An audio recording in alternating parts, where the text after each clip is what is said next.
ChatGPT Plus is free for college students through May. Here's the thing. You've got a lot to do between now and then. Studying for finals, writing papers, trying to keep your life on track. And ChatGPT can help with all of it. It can quiz you for your econ exam, make a study guide from your French notes, plan out your meals and study breaks. It can get really specific on how you like to learn. It can even help you come up with ways to stop procrastinating. So from now until summer break, take advantage of all the ways ChatGPT can make your life easier. Restrictions apply.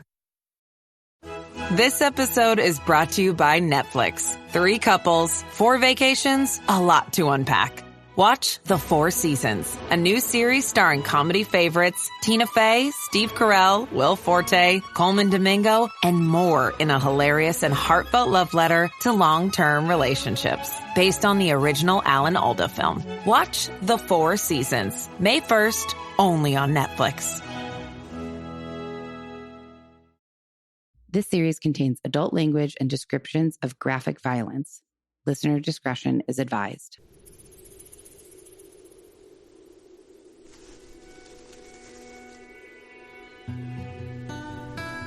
Hi, guys. Hello, and welcome to episode 105 of Death by Southwest. I am your host, Margot, and I am super excited about today's episode. It has enraged me. That's all I'm going to say for now. And so we're going to jump right into it because it is late on Tuesday and I know I need to publish this. And so here we go. I'm going to say one thing. If you have been following along with the saga of the Melvins in my backyard, and if you are new or you don't listen to the bonus episodes, then maybe you don't know who the Melvins are, but I did talk about them on the last bonus episode, and then I talk about them endlessly on Patreon. So, guys, I got the ultrasonic sound thing, and I have to put it out. I haven't yet because I'm worried it's going to, it's supposed to disorient them, but I'm worried it's going to upset them or hurt them mentally, which is insane. I know I sound insane as I say that, but they've been getting really bold. So this afternoon, I walked into the backyard and I saw 3 of them running across the yard. Now, I don't let the dogs, I go in the backyard first and then I take a broom and I walk around and hit the ground with the broom to make sure that the Melvins have time to get back safely to their oleander tree behind the fence. Because I'm a fucking lunatic. So on that note, but they are getting in the yard and it's making me nervous because I know that their feces can be very dangerous to people and dogs. And as much as I love the Melvins, I do love my dogs more. So Melvin's got to go. So I'll keep you posted on that. I know everyone is on the edge of their seat waiting to find out what happens. Hopefully they just quietly leave and find a new place to live, right? Right. Okay. Well, I just looked at the timer. Was that really 7 minutes I've been talking about that? Ugh. So sorry. Let's jump in, guys. So here's our little introduction. She was smart, talented, beautiful, and just weeks away from graduation. Lauren McCluskey was a star track athlete at the University of Utah, beloved by everyone who knew her. But when she fell for a man who seemed too good to be true, it turned out he was. He wasn't who he said he was. He was hiding a criminal past, and when Lauren uncovered the truth and begged for help, no one listened. This is the horrifying story of a young woman who did everything right and still wasn't saved. So we've talked about Utah before. The University of Utah is just east of downtown Salt Lake City. Salt Lake City in general the city itself has about 200,000, but the metropolitan area, which I'll be totally honest, are we talking about just downtown has 200,000 and then the whole surrounding area has more, but the whole metro area has 1.2 million. It's generally considered a safe, clean, outdoorsy, and family-oriented kind of city. The university has about 35,000 students. Campus is about 1,500 acres. It's known for medical research, a strong track and field program, which our victim, Lauren, today, she was a track and field athlete. And the school itself, I don't know if all schools do this. I didn't look into it, to be honest, but the school itself advertises itself as a safe, supportive campus environment. Now, I'm assuming most schools do that. Like, what school is going to be like, no, we're crime ridden and we are not supportive of our students. So I feel like that's kind of like, really? Okay, of course, every school would say that. So let's jump in and get to know Lauren. We're going to start with learning about who she was. And I wanted to say, someone had commented to me maybe a week ago, like, why do you start with getting to know the victim? Why don't you start with the action? Like, why don't you start with the murder? And I really had to think about it, but at the end of the day, I think these stories are about more than just the murder or the crime. I know this is true crime, and I know that people who love true crime tend to love the crime. But I think that starting with like the crime and how she died, I don't know. I like to get to know who she was when she was alive because that matters, even though she's like so many victims no longer around. But so that's why I start with getting to know the victim, and that's what we're going to do today. So she was born on February 12th, 1997 in Pullman, Washington. She was the kind of kid that parents kind of dream about. Her mom, Jill, taught economics. Her dad, Matt, taught physics, and they built their family kind of around academics, athletics, and love. They were a pretty tight-knit family. Lauren was walking by the time she was 9 months old. She was climbing trees by the time she was 2 years old. And by the time she was 8, she'd already broken 3 track and field records at the Junior Olympics. That is 8 years old. That's incredible. She gravitated towards high jump and hurdles, pushing herself always to be better, faster, and stronger.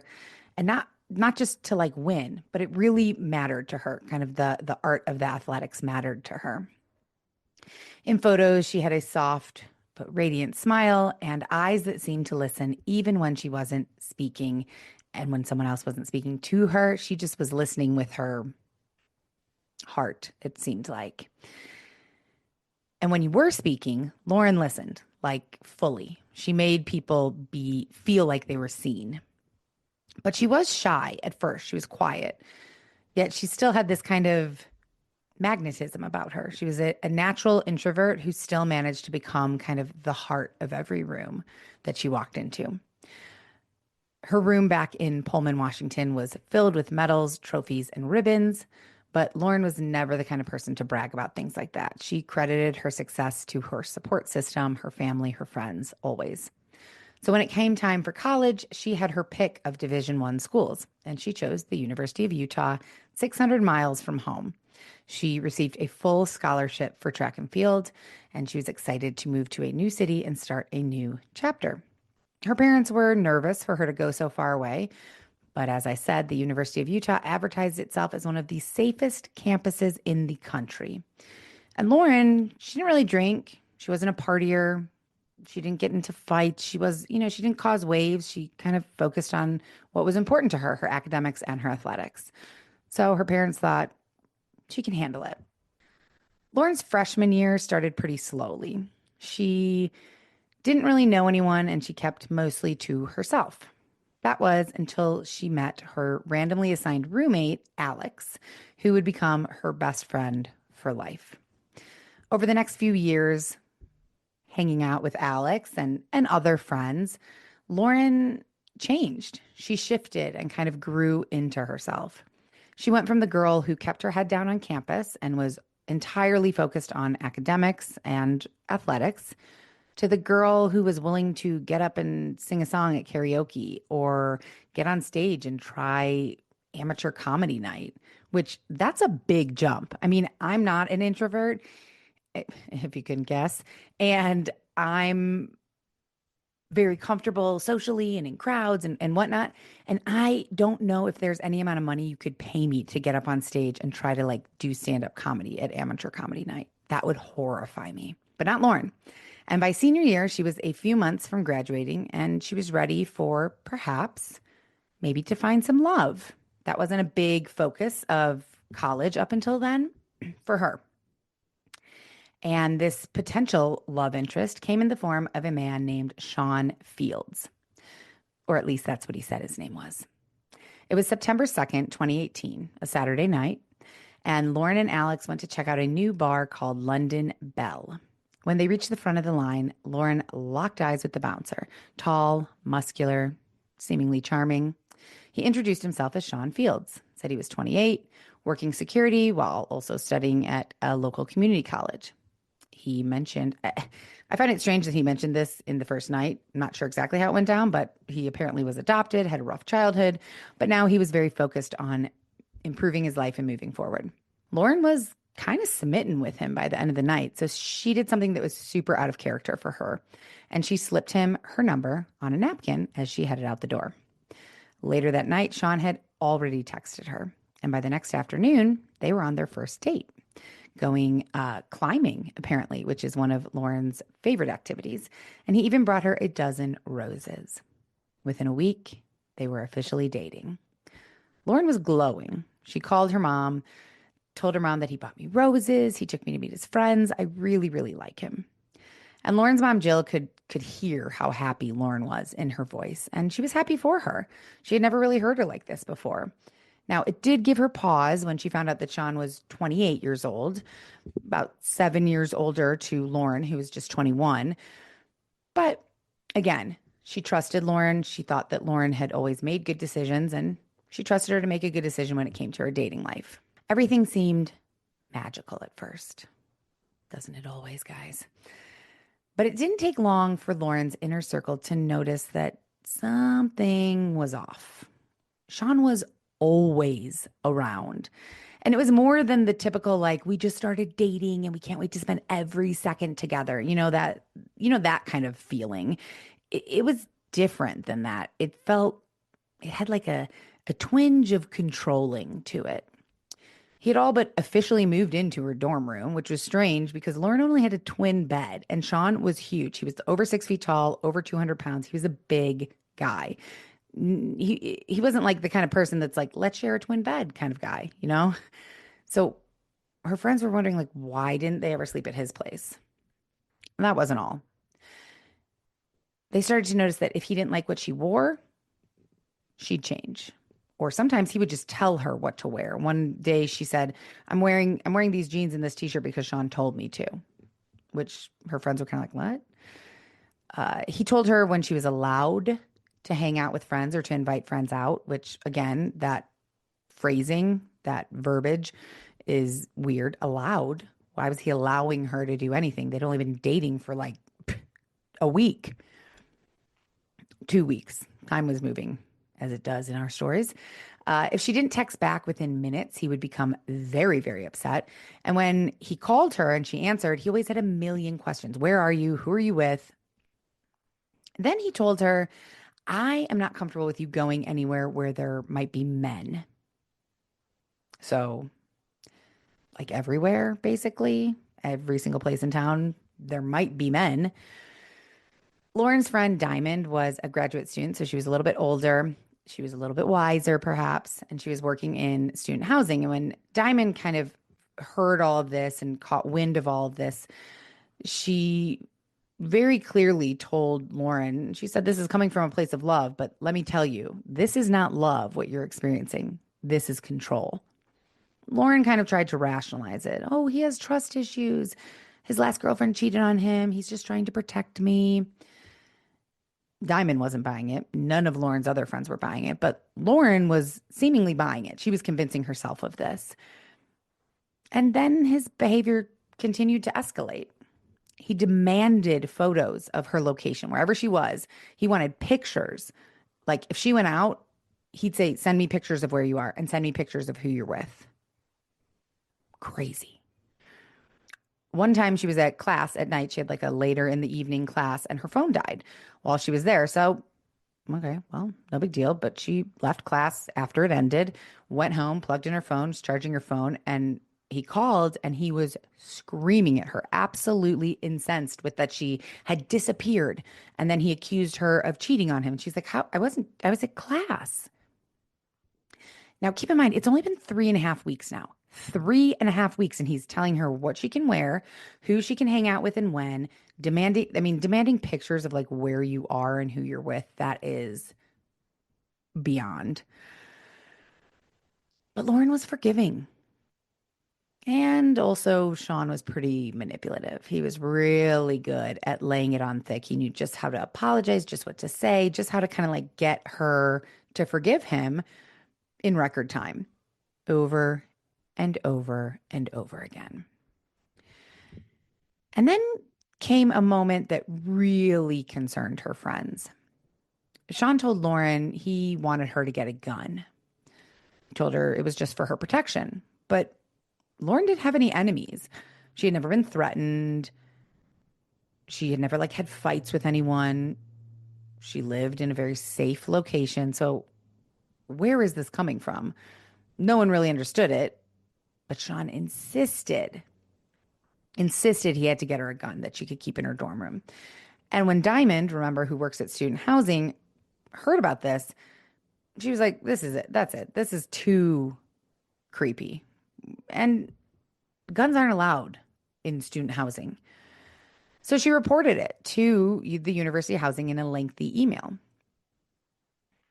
Their response was kind of surprising. They didn't seem concerned at all. And they said, this isn't a priority. And based on that, no one ever followed up on this. No one ever followed up with Diamond. No one followed up with Lauren.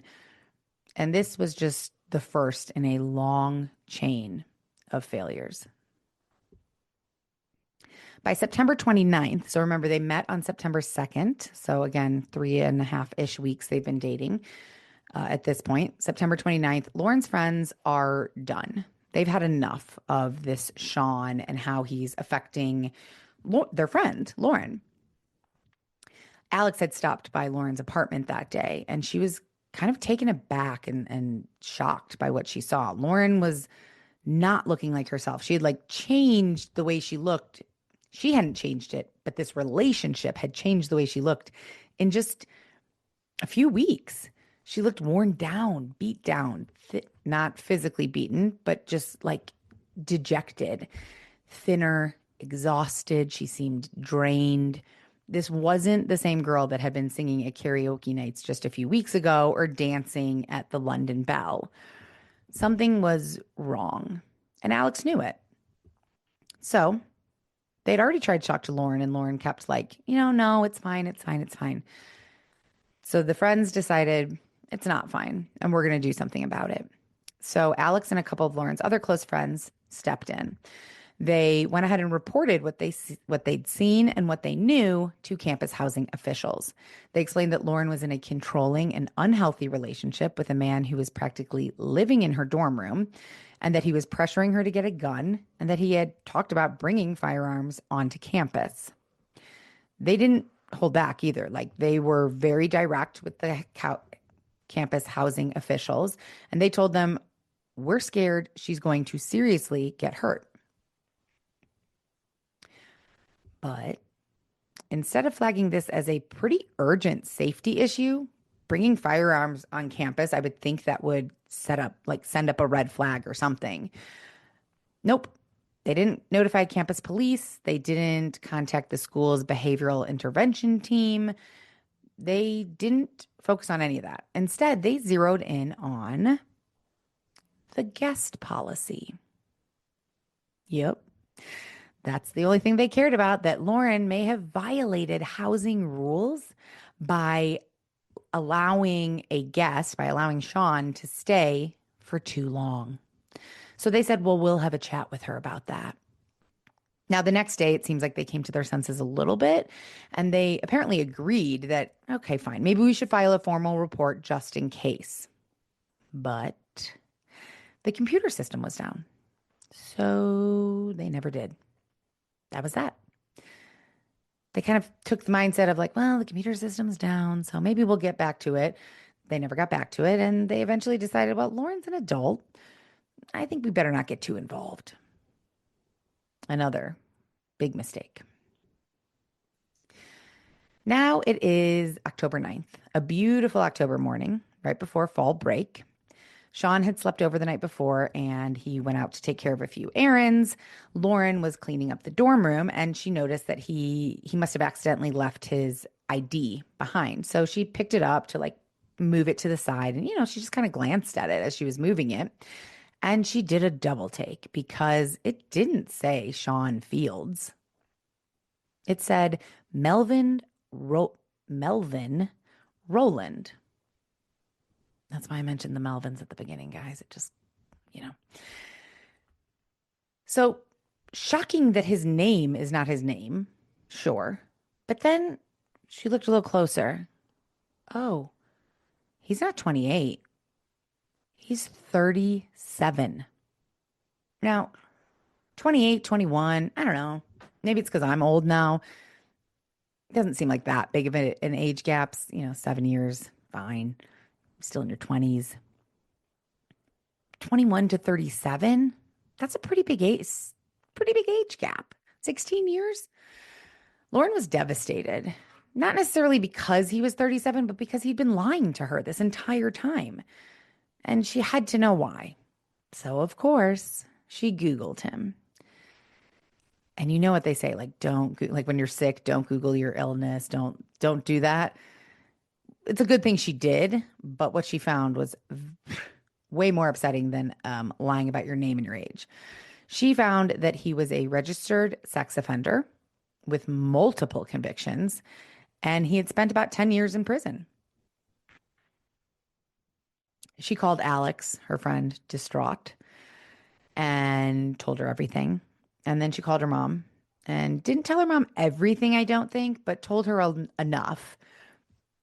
Up until now, Lauren, even though she was very close with her parents, she hadn't told them anything about how Sean was treating her, how controlling he was. Because I think, truthfully, from an outside perspective at least, it seemed like she wasn't even really ready to kind of digest how controlling he was or admit to herself like how unhealthy this relationship was. So of course she's not going to tell her parents that. Plus she didn't want to worry them. So her mom was not surprisingly shocked. She didn't know any of this was going on, that he was controlling, none of it. And she was worried, of course. This much older man who had been like apparently emotionally abusing her daughter was a registered sex offender and was lying to. I mean, like, it's not good. But Lauren's mom was happy because Lauren said, like, I'm going to break up with him. I can't do this. This is not okay. But Lauren was scared, and her mom could tell that she was scared. Sean had a temper, and she didn't know. She had never done this before. She didn't know how to like properly break up with somebody, especially somebody who has kind of a known temper and control issues. So she talked to her mom for a while longer, and then she was like, okay, well, I feel like I'm going to do this. I'm ready. So she sat down and she was kind of going over in her head what she's going to say to him, thinking about it. And she kind of turns her head this way and something catches her eye outside of her window. It's Melvin. And that's what we're going to call him from now on because that's his real name, not Sean. So Melvin is standing there just scowling at her, like angrily staring at her, which would be extremely scary and off-putting. But okay, she let him in. She was like, what the hell? Okay, come on in. And when he came inside, it was clear that he had been out there. He didn't just walk up. He had been out there listening to her because he was visibly upset that she had been talking about him and their relationship to her friends and family. But Lauren kind of noted that it didn't seem like he had heard everything, though. It didn't seem like he knew that she knew that he'd been lying to her. So she told him. She said that, I know that you lied about your name. I know that you lied about your age. And I know that you're a registered sex offender. He denied everything. Not surprising. He spun this like crazy tale that he was like, oh, I was set up by a 17-year-old girl at a frat party. I didn't know how old she was. The charges weren't real. I was falsely convicted. Blah, blah, blah. He was like, I didn't tell you because I didn't think you'd believe me. Well, no shit, Melvin, Sean. Of course she's not going to believe you because it was a total lie. And she could see online that he had actually pled guilty to soliciting sex from a 13-year-old online. It was actually never a 13-year-old. Apparently, it was like a sting operation. And he solicited sex to this person that he thought was 13.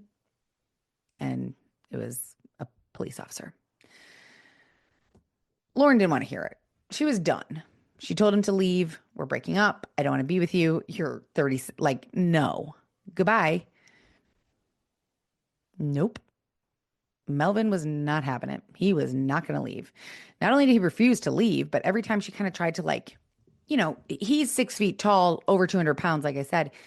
She's not pushing him out the door, but she's kind of trying to, like, maneuver him in that direction. And every time she did that, he would just block the doorway, essentially trapping her in her dorm room. There really wasn't much she could do.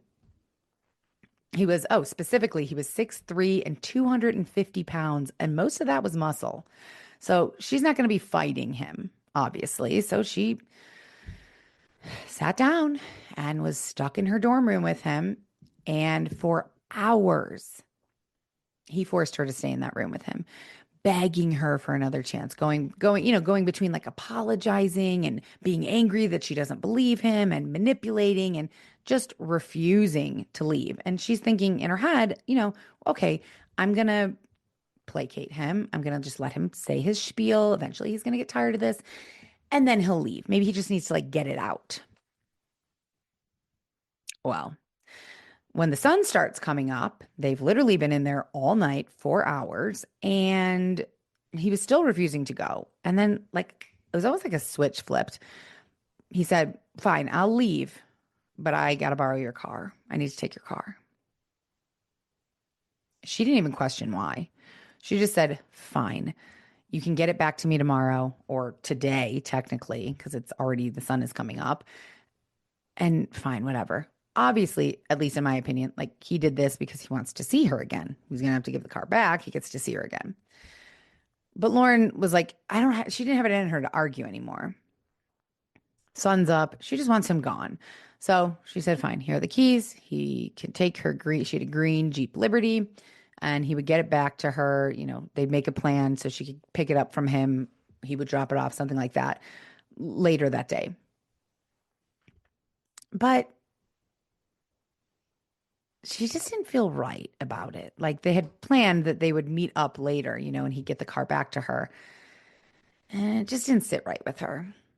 And it didn't sit right with her mom when she told her mom about it either. So that's when Lauren's mom, Jill, called the university police. And she said, now, these recordings are long, so I'm going to somewhat summarize them for you. She basically said, hi, I would like to request some help for my daughter who's a student at the university. When the dispatcher asked what was going on, Jill explained Lauren's was dating a man who wasn't who he claimed to be. He had her car, he lied about his name, his age, everything, and he was a registered sex offender. She said, I'm worried that he's dangerous. I just want someone to be with her when she gets her car back. Now, this dispatcher was amazing. And if I can find I heard the audio clip. If I can find and figure out how to rip that audio clip, I will insert it right here. If I cannot, then I will just continue to explain it to you. So the dispatcher was calm. She was kind. She was really thorough. She put me at ease, and I'm just listening to her. So I think she probably put Jill at ease as well. She said, we can definitely help with that. Let me have your daughter's number. I'm going to call her. We will figure it out, and I will let you know. And Jill said, okay, she's alone. A bunch of her friends are out of town because it's fall break, and I don't want something bad to happen to her. And she repeated that a couple times. I don't want something bad to happen to her. Like, if she said it enough, it would make it true. So soon after this, the dispatcher called Lauren herself. And she didn't want to alarm Lauren. So she said, hi, is this Lauren? And Lauren said, yeah. She said, this is the university police. I got a call from your mom. She's just a little worried about your car drop off. Would you like somebody to go with you? And Lauren basically is like, I think it's okay. She sounds hesitant. So again, if I can find this audio clip, I will put it in here. And I'm doing that so that there's like an intro into it if I find it.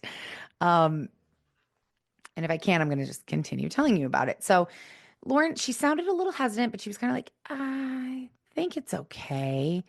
And the dispatcher could kind of sense that hesitation. And she doesn't just give up easily. She's like, well, you could even come hang here at the department with us, and then he could drop the car off here. We've got lights and security. You won't be alone. Lauren was kind of like, no, I think I'd rather just like go get it myself. I'll call if I need anything. And I mean, this dispatcher, even more than what I just described, a couple of times, she's like, well, you know, okay, are you sure? It's really not a big deal. I know it's not super fun to hang out with like campus police, but we're kind of cool. She was like, I'm cool. I mean, she was a really nice dispatcher. She was really, really trying to get Lauren to agree to have some help or have someone accompany her, because on the previous call that the dispatcher had with Jill, Jill is in tears. She is worried about Lauren. And the dispatcher, could feel that and respected that.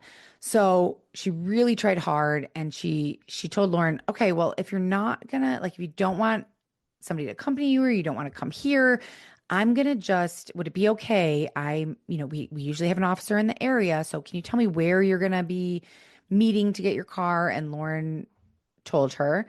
And she said, okay, well, I'm just going to make sure that like at the time that you're supposed to be meeting, there's an officer in the area. So if you need anything, you just call us back. Okay. The dispatcher called Jill back and said, look, she's fine. She said she's fine and she doesn't want to make a big deal out of it. I'm going to send a security officer to the area anyway, just in case. Jill is uneasy. She says, he's dangerous. She's dealing with a bad person who lied to her. The dispatcher agrees, but, says like, unless Lauren wants help, I can't really force it on her. There's only so much that I can do. So she alerted campus security to be, nearby at the time of the drop off. But then it seemed there was a change of plans. Melvin apparently dropped Lauren's car off at the university stadium. So Lauren called campus police and she said, so it's kind of a change of plans. I'm actually going to the stadium to get my car, and I was wondering if I could get a ride there. And the dispatcher's like, yeah, of course. Yeah, I'll have somebody pick you up and take you there. Do you want him to wait with you while you wait for your car? And Lauren was like, yeah, that'd be good. So an officer comes and gets her, drives her to the stadium, and there is her Jeep Liberty parked as promised, key inside, and no Melvin to be seen. So Lauren kind of like breathes a sigh of relief for what feels like the first time in days. I mean, she's been stressed. And she drives home and she tells her mom that she got her car and she's okay. And for a brief moment, Lauren's parents also breathe. Well, mom, I don't know if she's filled in the dad yet, but her mom breathes a sigh of relief. They think, okay, she got her car back. She's broken up with him. It's over. And, even the campus police, when they talk to Jill again, they say like, don't worry. We'll keep an eye out for Lauren. We'll make sure nothing happens to her. But really, you have nothing to worry about. Campus is very, very safe here. Is it? No, unfortunately, they were wrong because Melvin was not done with Lauren. He still wanted to control her. In his mind, Lauren was still his. So within days, Lauren started receiving creepy anonymous texts, messages that seemed like they were supposed to be from Melvin's friends. And I'm saying that with air quotes. But the messages were strange. They said things like, how could you do this to the big man? Melvin's a good guy. You broke his heart. Okay, not so strange, but weird to get that, like his friends are, giving her a hard time because she broke up with him. Kind of weird. Then the texts escalated, claiming that Melvin was in the hospital and they didn't know if he was going to make it. And then claiming that Melvin was dead and it was her fault, and that they wanted her to come to, are you going to come to the funeral? Lauren was super freaked out. And she was like, he's dead. So she got on social media to see like, had he been active at all? And well, he was very much alive, still posting, still liking and lurking on social media. So she called campus police and she said, look, it started with an email and then it moved into text messages from like this texting app. The dispatcher said, has this happened before? And Lauren said, well, kind of like, I know it's Melvin Rowland. He's my ex-boyfriend. He's 37. He's kind of been harassing me. The officer asked if she felt threatened or in danger, and Lauren said, well, not exactly, but I do feel like someone's trying to like lure me somewhere. Like I feel like they're trying to lure me out of my dorm. Like this whole story about him being dead was a setup. The officer's advice? Well, don't go anywhere that makes you uncomfortable and just give us a call back if anything actually happens. I mean, again, this is at this point, I do understand that everyone's in a hard spot. Like there isn't necessarily a ton of evidence or information that like Lauren is in danger or immediate danger. Like, they don't know that he sent these texts. They can't go arrest him just based on the fact that she thinks it's him. And I don't know if there's enough for them to like full on investigate yet. So I do understand that at this point, at least, there's not much they could do, except that Lauren's mom did tell them that he's a registered sex offender and a convicted criminal. Like he went to prison for 10 years. 10 years, that's a long time. It seems like they could have maybe done something more. I don't know what. I don't know what the protocol is, but they did nothing. Except for to tell her to call back if something else happened. And of course, something did. On October 13th at 9:22, Lauren made another call to police. And she said, I've received more messages, and I'm pretty sure this is from Melvin himself. I received anonymous text messages that said if I didn't send $1,000 to this account, they would post compromising photos of me and my ex-boyfriend online. And she said, so I was scared, so I sent the money. I sent them $1,000. Campus police finally decided to take a formal report.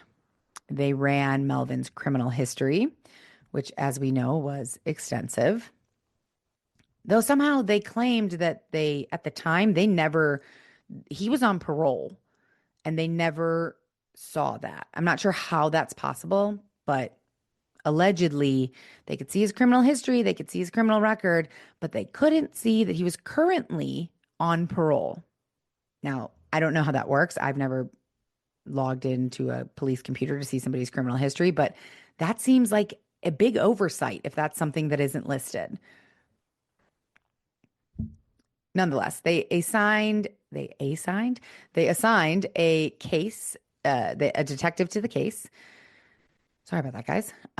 To investigate possible sexual extortion charges. But the detective they assigned to the case was heading out on vacation the next day.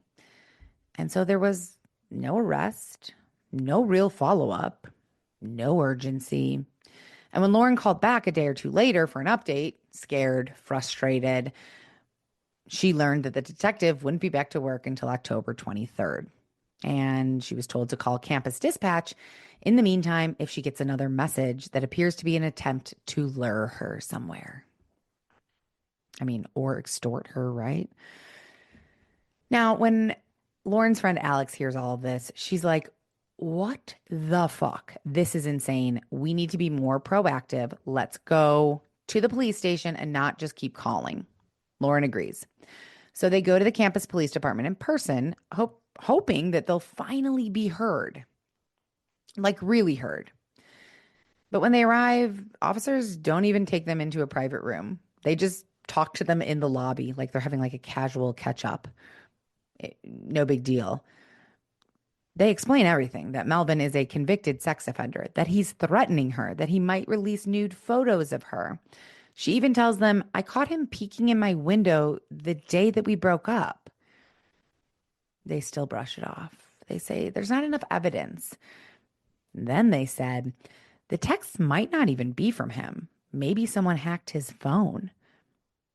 And then they suggest that if someone hacked his phone, Melvin could be a victim too, which literally made my blood boil. I cannot believe that Alex and Lauren kept their cool, because if a police officer looked to me after my lying felon of an ex-boyfriend had been threatening me and extorting money from me and told me that maybe he's the victim, I think I would have punched him in the face. But Lauren and Alex did not punch the officer in the face, and the officers did not arrest Melvin, did not contact his parole officer because supposedly they didn't even know he was on parole. They didn't flag the case as urgent or something to look into. They just told her once again to call if things escalate. Like, how far do things have to escalate before someone helps this girl? Well, the next message that Lauren got a day or two later is, "What did you tell the cops? We know everything." Lauren panics. She calls the Salt Lake City Police Department, hoping that they maybe will be able to help because campus police is doing absolutely nothing. She's worried that Melvin has hacked into her phone, because how does he know that she's talking to the police? How does he know everything?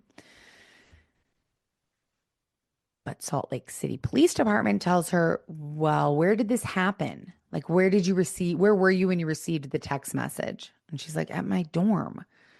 I'm like, oh, well, we can't help you. You're going to have to call campus police. Over the next week, Lauren calls campus police multiple times. Supposedly an officer had given her his number. I also saw that it was a detective. Either way, someone from campus police gave her his number, and the two exchanged 16 phone calls over the next few days.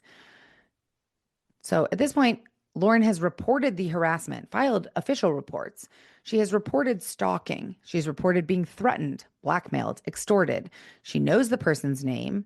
They know who he is. They know his criminal history.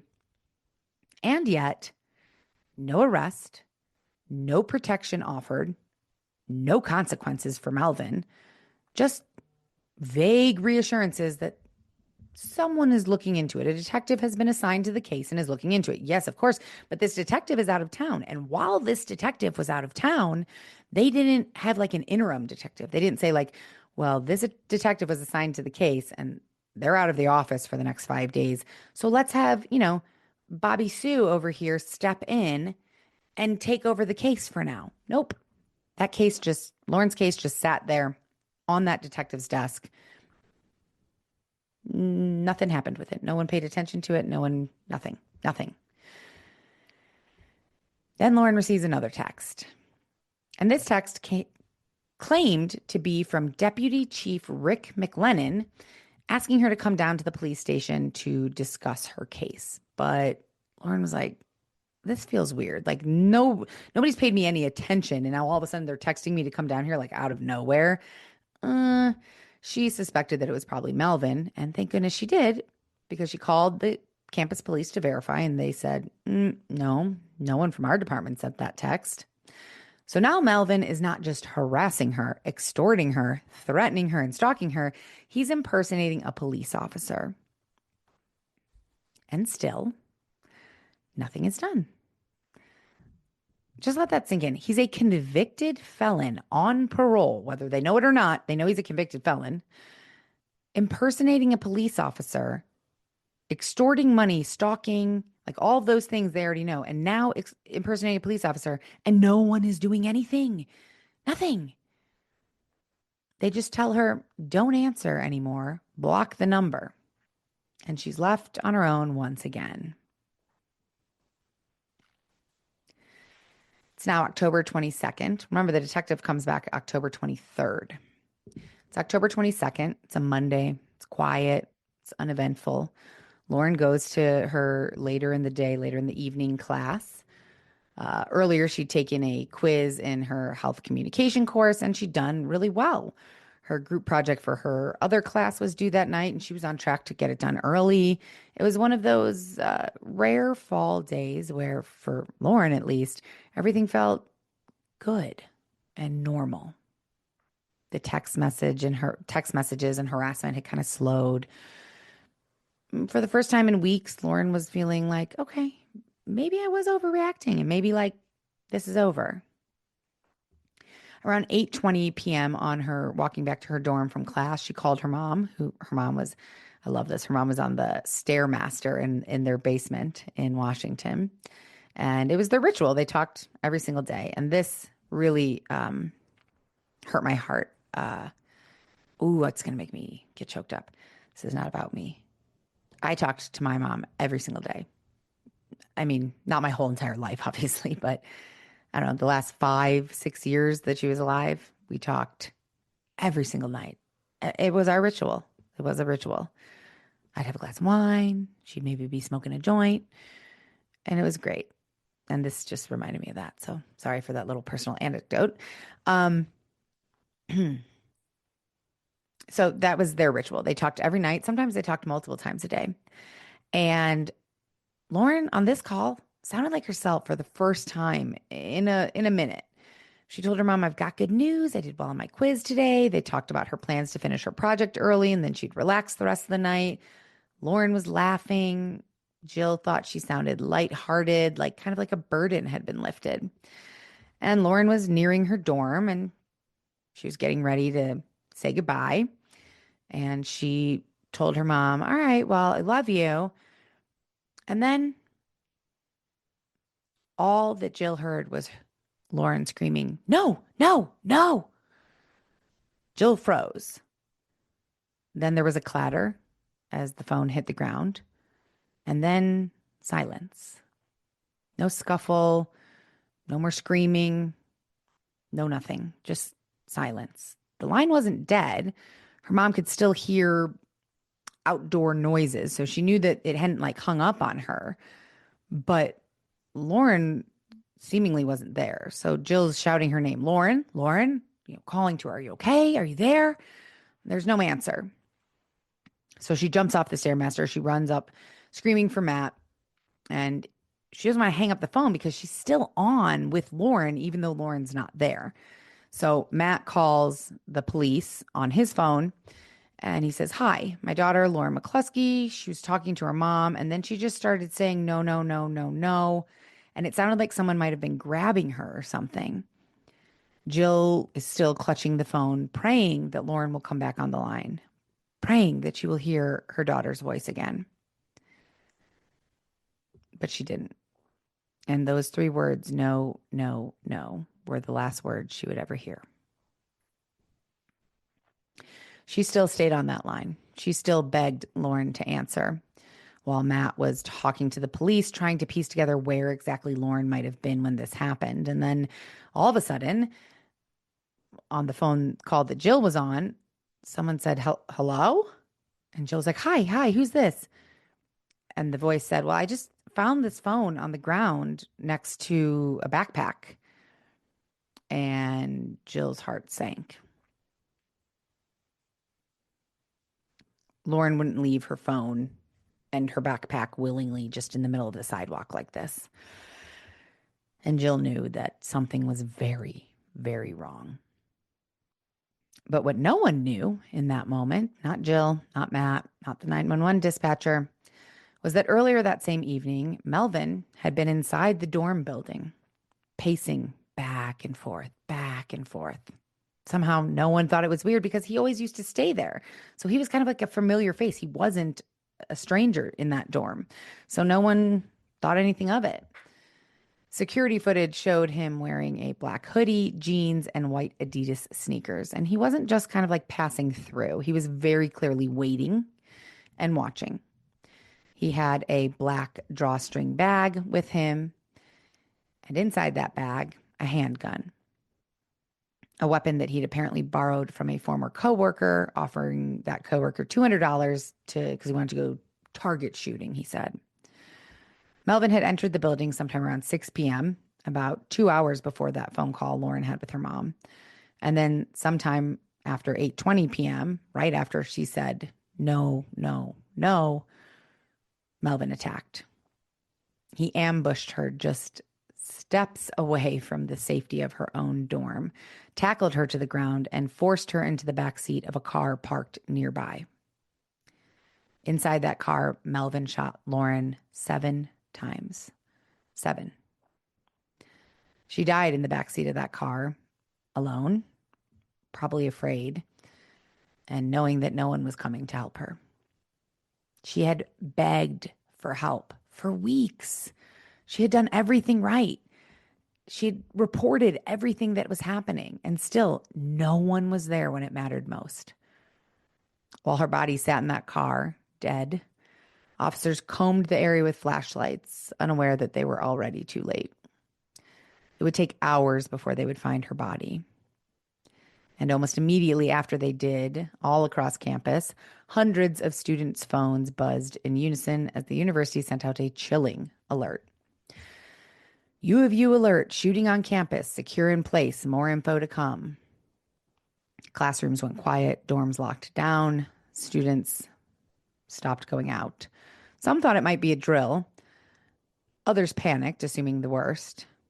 And deep down, some of them already knew.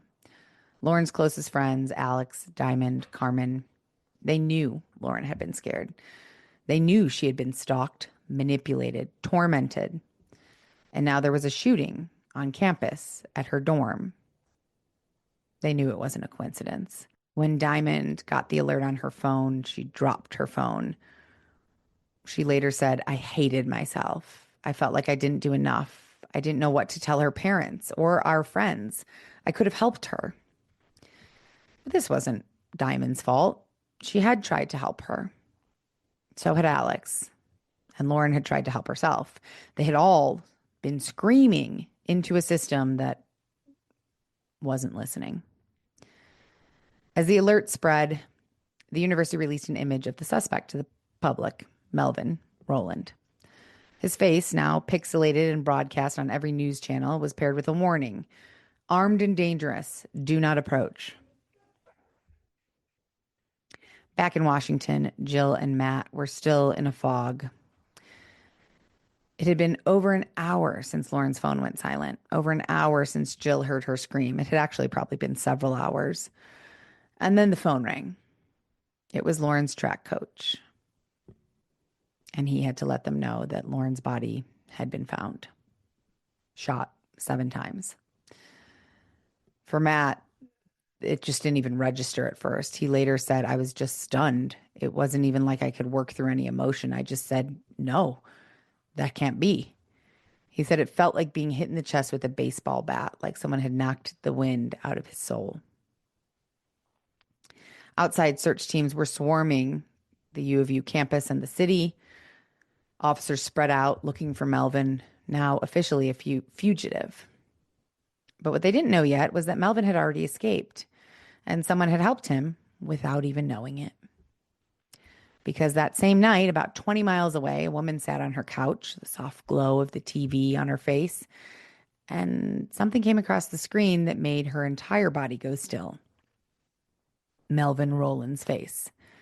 Bold and centered right there, wanted for murder. She dropped the glass she was holding in her hand, shattered to the floor, because just hours earlier, Melvin had been in her home. He called her that afternoon, casually looking for a ride from campus. He said, "I just finished a workout."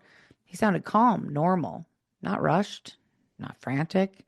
And she said, okay, and she picked him up. They grabbed some dinner. He made small talk.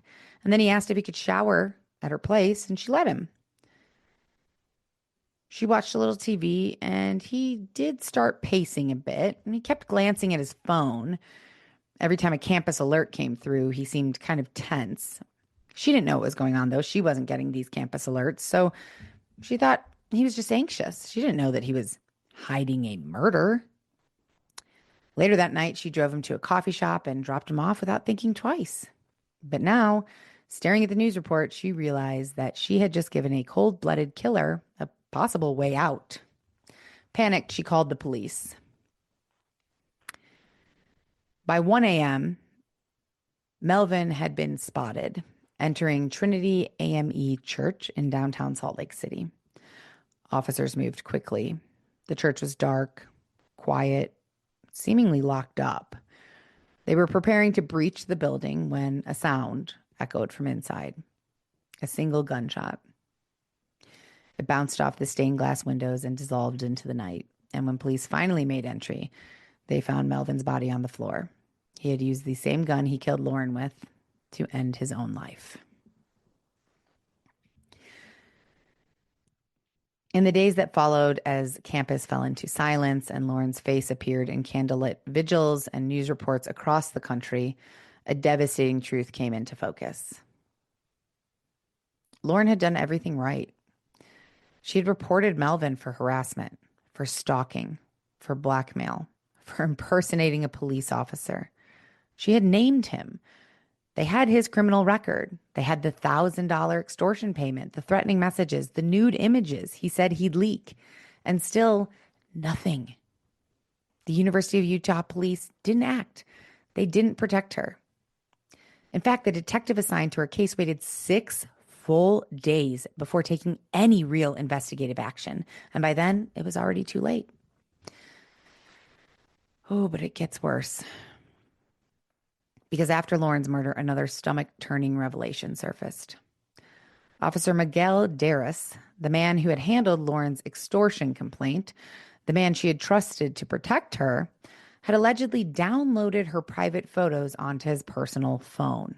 So she had provided him with these photos that Melvin was threatening to release online so that they would know, this is evidence. But he put them on his personal phone. And then according to multiple fellow officers, he shared them. Not as part of the investigation, not as evidence, as entertainment.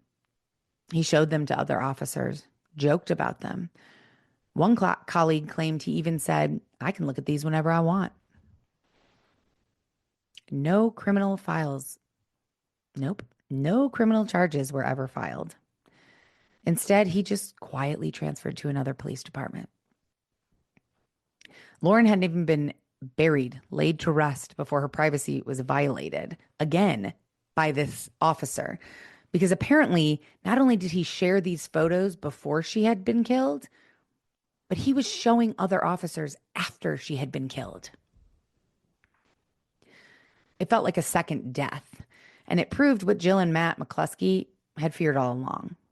The system that was supposed to protect their daughter had failed her. And then it mocked her. After Lauren's murder, Jill and Matt McCluskey did the unthinkable. They faced the press. They faced the university. They faced the unbearable silence of their daughter's absence. And they turned it into something that could not be ignored, as Lauren had been ignored. They filed a lawsuit against the University of Utah. Not out of revenge or not for profit, but because someone had to make sure this didn't happen again. And when the university settled for $13.5 million, the McCluskeys did not keep one dime. They channeled it entirely into causes that reflected Lauren's passions.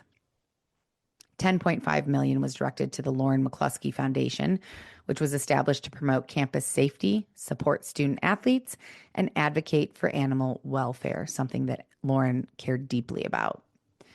$3 million was donated by the university to the foundation as part of the settlement agreement.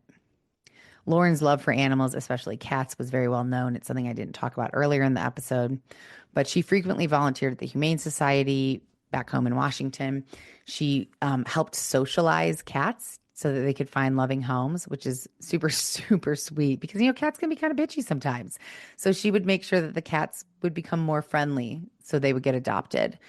And in her honor, thousands of dollars have been donated to support the Humane Society's cat wing, ensuring that her compassion continues to make a difference.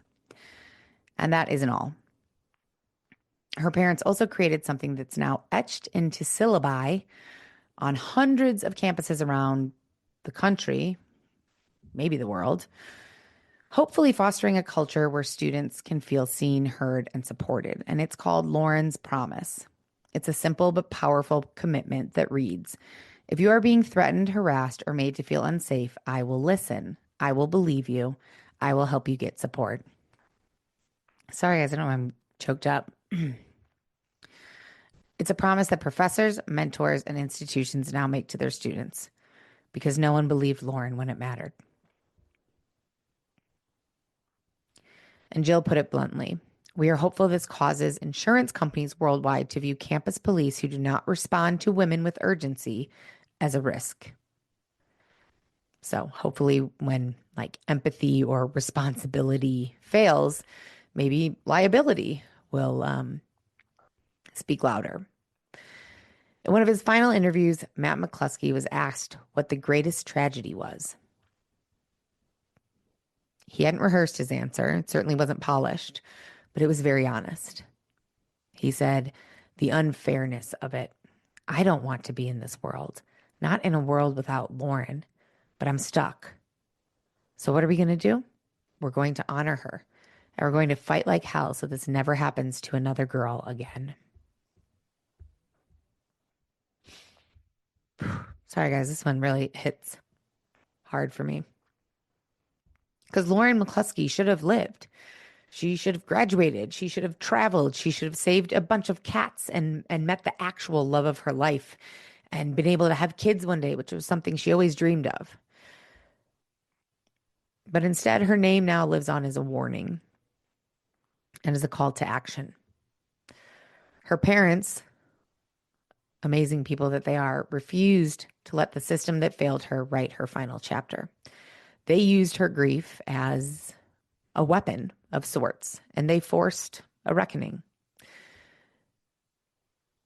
They didn't want justice because justice wouldn't come. They knew that. They wanted change. And because of them, it is slowly happening. Campus policies are evolving.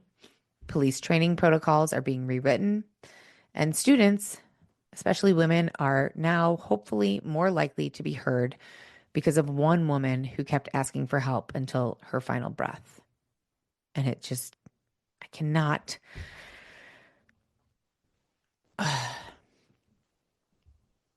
Lauren's light wasn't extinguished.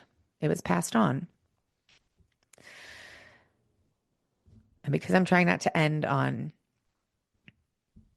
just talking about the crime, we're going to just remember Lauren. She was a daughter, a friend, an athlete, and a brilliant young woman with a bright future who had her whole entire life ahead of her. And in the end, the man who took that life wasn't just Melvin Rowland.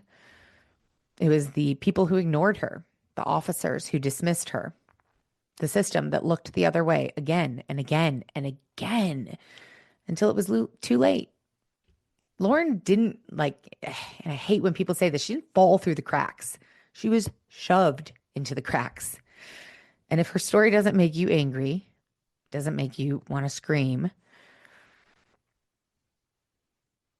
then you weren't probably really listening, because this story is, to me, probably one of the more devastating ones that I've told because, well, for all the reasons I just said. I'm not going to overtalk it here. I'm obviously very emotional about this. So I will say that I'm, thoughts and prayers go out to her family. Certainly her parents seem like incredibly strong, amazing people. I will include any information about if there's anywhere to donate to like a cat shelter or,